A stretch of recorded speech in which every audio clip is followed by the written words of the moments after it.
दोस्तों, क्या आप जानते हैं कि वर्षा कितने प्रकार की होती है। आजकल वर्षा का मौसम चल रहा है और हम आज बाहर आए हैं, तो हम आप लोगों को बताते हैं कि वर्षा जो है वो कितने प्रकार की होती है। तो वर्षा मुख्यतः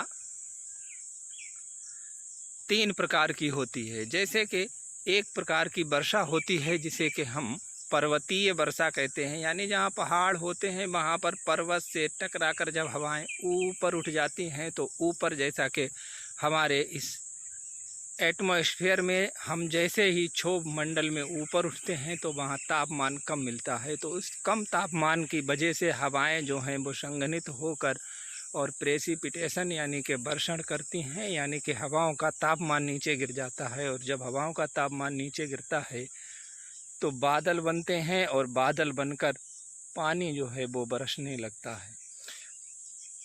दूसरे प्रकार की वर्षा जो होती है वो चक्रवातीय वर्षा यानी कि साइक्लोन वर्षा होती है। और इस वर्षा में चक्रवात आते हैं और उन चक्रवातों से हवाएं आपस में टकराकर ऊपर उठती हैं। जैसे ही हवाएं ऊपर उठती हैं तो इसमें बहुत ही तेज जो है वो गरज और चमक के साथ बारिश होती है। तीसरी संवहनीय वर्षा है।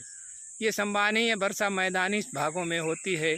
जैसे कि हमारे यहाँ उत्तर प्रदेश में जो वर्षा होती है वो अधिकतर संवहनीय वर्षा होती है, क्योंकि यहाँ पर वर्षा होने से पहले एक बहुत ही कठिन गर्मी पड़ती है और एक उमस भरी गर्मी होती है, जिसमें वायुदाब निम्न हो जाता है और निम्न वायुदाब होकर हवाएं ऊपर उठती हैं और ऊपर जाकर बादल बनते हैं और बारिश शुरू हो जाती है। तो दोस्तों, आप किस क्षेत्र से आते हैं और आपके यहाँ कौन सी वर्षा होती है, आप कमेंट बॉक्स में बताएं। क्योंकि हमारे यहाँ हम जिस क्षेत्र में आते हैं, यानी कि हम कर्क रेखा से उत्तर यानी कि 23.5 से उत्तर लगभग 25-27 डिग्री के मध्य में आते हैं, तो यहाँ पर जो वर्षा होती है वो संवहनीय वर्षा होती है। तो इस संवहनीय वर्षा में हवाएं जो हैं वो गर्म होकर ऊपर उठती हैं और निम्न वायुदाब के रेट होता है। और उस निम्न वायुदाब की वजह से वर्षा होने से पहले का मौसम एकदम शांत होता है और बहुत ही अधिक गर्मी पड़ती है और उसके बाद में बारिश होती है। तो दोस्तों, आप हमें बताएं कि आपके यहाँ किस तरीके की बारिश होती है।